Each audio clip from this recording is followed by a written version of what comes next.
Kuidas panna eestlased ja venelased sõbrustama? Loomulikult tantsuga, sest tantsukeel on kõigil üks. Viime teid nüüd noorte peole Tantsud tähtedega, kus võistlustulle astuvad vene ja eesti koolide gümnaasiumid. Tegemist on eesti-vene segapaaridega, kavas on valss ja tango. Ja nüüd küsime, kas teie peres osatakse neid tantse?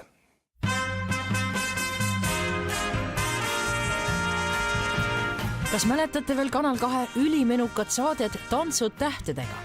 Saade, kus tantsuõpetajad panid meie tuntud ja kuulsad inimesed väga lühikese ajaga tantsima imelisi peotantse. Nüüd aga tuleme tänasesse päeva.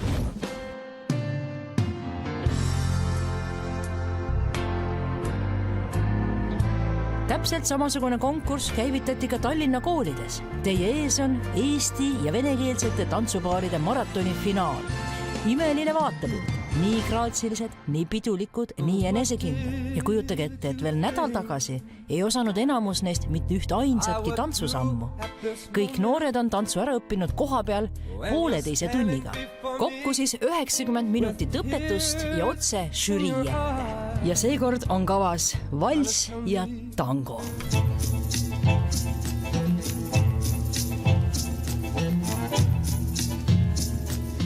Tantsu teeb aga raskemaks veel see, et kõik tantsivad kõikidega.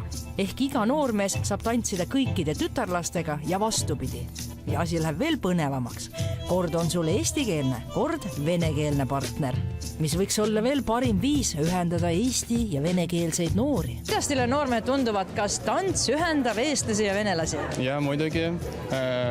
Meile on väga meeldis tantsida ja eestlased tüdrukud väga hästi tantsuvad.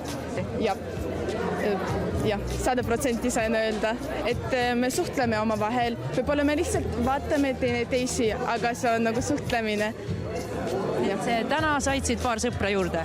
Võib-olla, vaatame. Leidsin siit isegi palju uusi sõpru endale, kuigi väga ei suhtle selliste inimestega. Vene rahvast inimestega tähendab. Te olete jumala kindlad, et suhtlete nendega inimestega edaspidi ka? No ma vähemalt sain tantsu ajal mõned venekeelsed sõnadki suust, nii et mis minu suust tavaliselt ei kõla, nii et ma arvan, et edaspidi proovida võiks. Oli päris tore. Nagu see oli väga lahe, et ei olnud sellist tunnet nagu oi, see on eestlane, et oli nagu tore, me teeme ühist asja ja see on lahe. Ja eesti keele oled sa õppinud ära kas tänu sõpradele või sa õpid või kool annab eesti keele? Kool. Mul on sõbrad eestlased. Ja ma võin öelda, et koolis eriti ei saa midagi juurde õppida, et nagu peab suhtlema. Mis sina arvad? Eesti keele ära õpib?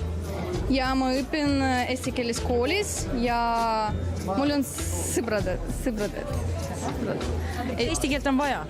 Ja, vaja. Me oleme Eestis. Eestis oleme. See on riigikeel.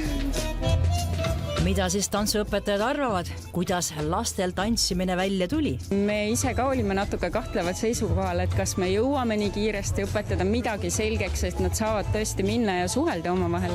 Ja tegelikult nad on väga tublid olnud, et nad on ise harjutanud kõvasti vahepeal ja tuleb väga hästi välja, nii et väga positiivne tulemus.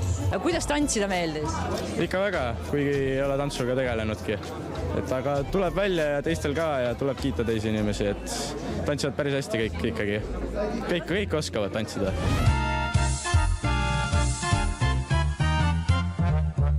Tants on terve kultuuri küsimus. Läbi tantsu muutuvad inimesed justkui üheks liiduks. Noormeestest saavad džentelmenid, kes nõrgema soo eest seisavad ja juhivad, ning tütarlapsed muutuvad graatsilisteks ingliteks.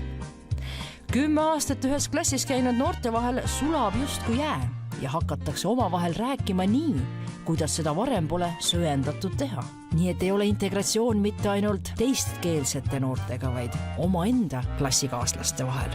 Muidu tavaliselt tüdrukutega ei juleta suhelda niimoodi, aga kui sellisesse sund olukorda panna, siis tõesti, siis saab sõpru, saab suhelda, saab hakkama. 10 aastat tagasi, kui ma esimest kord tantsutrenni läksin, siis pidi tüdrukul käes kinni hoidma ja tema ees põlvitama, siis mul oli niisugune tunne, et nüüd ma suren ära, aga nüüd 10 aastat hiljem võin öelda, et tänu sellele ma ilmselt oskan ka julgen tüdrukutega täiesti sama vabalt suhelda kui poistega, see on mulle väga palju juurde andnud ja tantsimine on see, mis ühendab.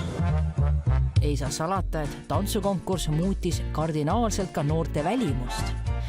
Tänapäeva moodsad lõhkised teksad ja tossud oli sel päeval koju jäetud. Panin seeliku ja see on imelik tunne. Mul on seelik. See on nagu lõpuaktusel olnud. Jaa. On uhke, ilus, niisugune pidulik tunne. Jaa, on küll. Täna on imeilus vaadata. Väga ilus, super ilus on kõik see selline, lõpuaktuse mulje praegu selline. Esimene eesti ja venekeelsete tantsupaaride maraton toimus 10 aastat tagasi legendaarse reklaamifilmi režissööri Harri Egipti eestvedamisel. Kuna rahalist toetust selle projektile ei saadud, lõppes ka tants. Nüüd 10 aastat hiljem toetas noorte tantsuprojekti Tallinna linn, mis saab aga edasi. 10-aastase intervalliga ongi see nüüd alatiseks lõpetatud. Aga miks nii? Me oleme nüüd mitmel korral juba head eeskuju andnud ja keegi pole seda õieti järginud, et ega lõpmatuseni ei saa ka seda initsiatiivi üles näidata. Siin on ehe näide, kuidas noored õpivad ära tantsimise kõigest 1,5 tunniga ja ülejäänud elus on vaid praktika. Ja kui vaadata neid säravaid silmi, rõõmsaid nägusid, siis tekib küsimus, et miks me ei luba lastel koolis tantsida? Miks ei võiks olla näiteks üle vabariigi kõikides koolides kolmapäev tantsupäev? Aulates ja võimlates mängiks iga vahetund tantsumuusika ja tantsimas ei käiks mitte ainult kõik kooli õpilased, vaid ka õpetajad. Mõte on iseenesest väga hea, aga ma natukene kahtlen selles, kas kõik õpilased seda tahaksid väga teha, aga mulle iseenesest väga meeldiks siuke. Et vahetunni ajal liikumine on juba niigi siuke, et tavaliselt väga ei jaksa liikuda, aga kui sul on midagi teha vahetunni ajal, siis on see palju lõbusam ja muudab ka koolipäeva lõbusamaks. Kui oleks iga kolmapäev oleks tantsutund. See oleks ülilahe, ma tahaks. Ja väga hea mõte.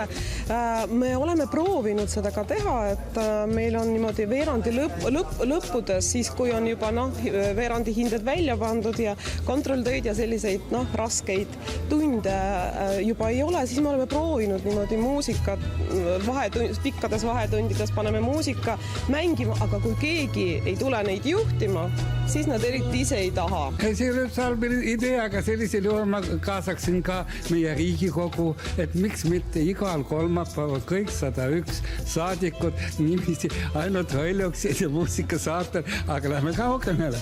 Miks mitte haridusministeeriumi, miks mitte kõigis riigiasutus, et see võiks olla selline universaalne keha liigutamine igal kolmapäeval. Mina soovin ja osalen ka.